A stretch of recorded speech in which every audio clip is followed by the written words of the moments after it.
Jeshi la polisi limefanikiwa kumkamata mwanamke mmoja anayehusishwa na tukio la mauaji ya Athman Nyanza baada ya kupatikana akiwa mkoani Morogoro.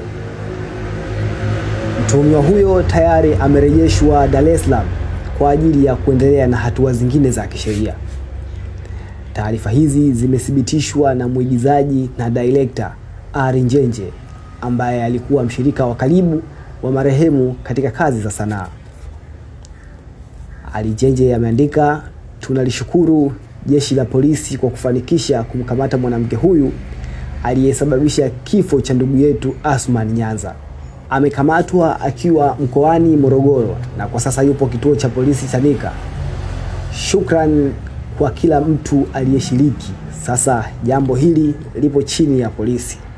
Nasi tunabaki kumwombea marehemu, Mungu ampunguzie adhabu ya kaburi.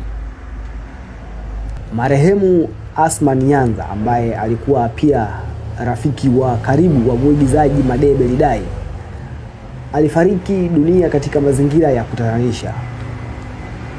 Mwili wake ulipatikana ukiwa umefukiwa karibu na makazi yake katika mtaa wa Kimya Kimya, kata ya Zingiziwa, wilaya ya Ilala, Dar es Salaam. Inadaiwa kuwa mwanamke huyo anayetajwa kuwa mke wake, ingawa hakuwa wamefunga ndoa, alitoweka mara baada ya tukio hilo kugundulika, hali iliyozua taharuki na maswali mengi kwa wananchi. Tukio hili limeacha simanzi kubwa kwa ndugu, jamaa na wadau wa sanaa nchini. Wananchi wanahimizwa kuacha vyombo vya dola vifanye kazi yake huku haki ikitarajiwa kutendeka. Mimi naitwa Vado TZA, imeandikwa na Rahim Lai. Kiukweli mimi nasema ni bora hadithi ndefu sana inayochekesha kuliko hadithi fupi inayohuzunisha. Katika watu ambao tulifikiria hawezi kufa kikatili na kufukiwa bila utaratibu alikuwa ni Nyanza.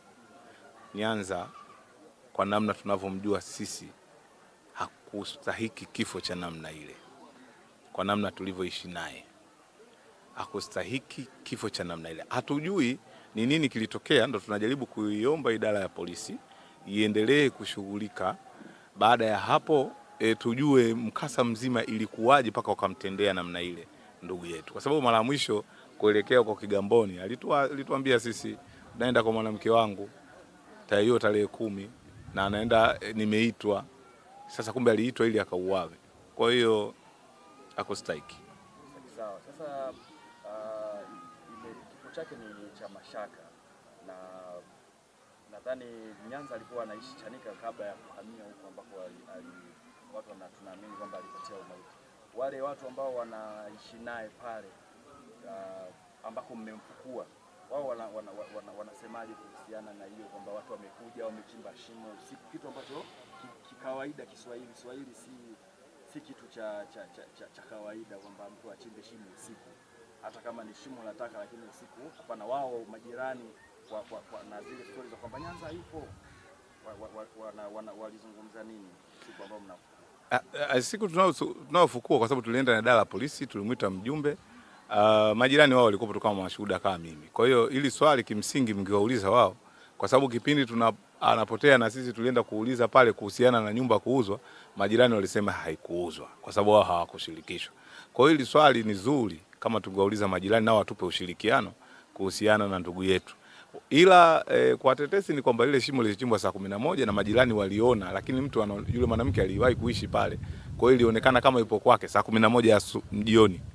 Kwa hiyo ilionekana kama ni mtu anachimba shimo kwake. Ila kilichoshangaza asubuhi likawa limefukiwa. Hiyo ndo hapo ndo kidogo hata mimi nikaanza kuona hapana. Kwa sababu mimi pia niliwahi kulioji hilo shimo. Lakini asubuhi nilipopita nikakuta limefukiwa. Kwa hiyo sikupata nafasi ya kuongea na mtu na huyo mwanamke wake kwamba kwa nini kalifukia. Zaidi ya pale polisi alituthibitishia Nyanza yupo, na mara ya mwisho alikutana naye Jumatano, sisi tunamhoji Ijumaa.